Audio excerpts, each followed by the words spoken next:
tamer than you were, I think. You had a more wild image. Am I correct in thinking that?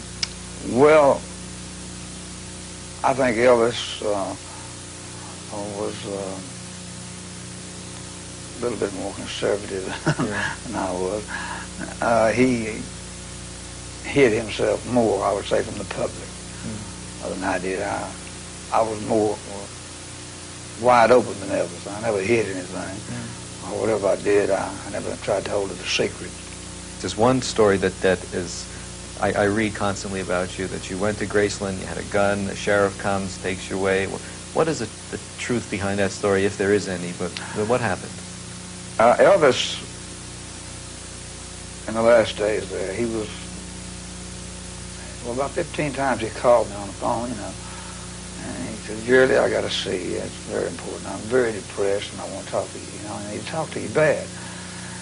And I just couldn't visualize Elvis Presley being down and out, depressed about anything.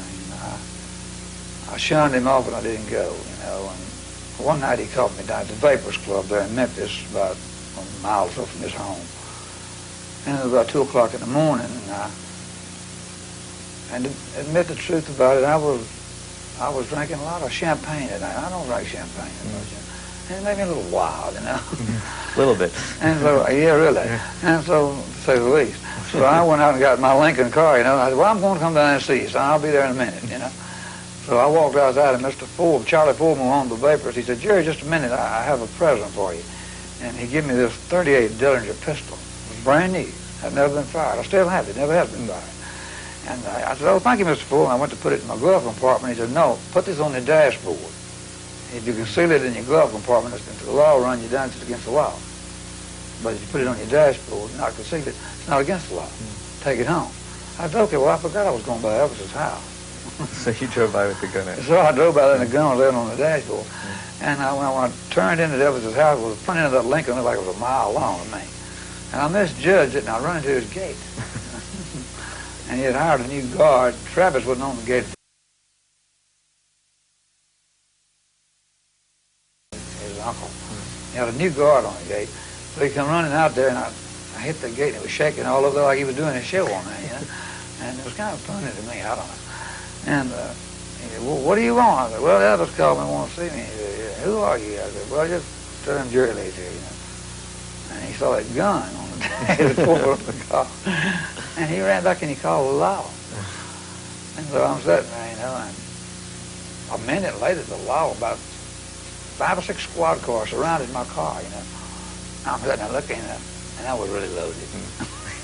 And I went to put the seat back on the car, and instead of putting the seat back, I was putting the window down. I didn't know it. I threw this champagne bottle out the window, and I thought it was down, and knocked the whole window clean out. So they knew I was loaded. And it was embarrassing. And I said, what are you going to do with that gun? You going to shoot Elvis Presley? I said, well, if you're silly enough to think that, I said, probably so. That's working. And they said, get out of that car, the whole kid. That was the deal on that. And Elvis waited and waited and waited on me. You know? Was there ever any competition between the two of you? Did you ever feel that I mean, you're both, you know, the leaders of a movement, almost a revolution? We considered ourselves both kings of rock and roll, so to speak. I mean, in our own way. He considered himself the #1 artist. I did too. And the honest thing, I'd done what I wanted to do. Elvis, he wanted to do the things I did, but he was scared too, and he tried to do it and hide it.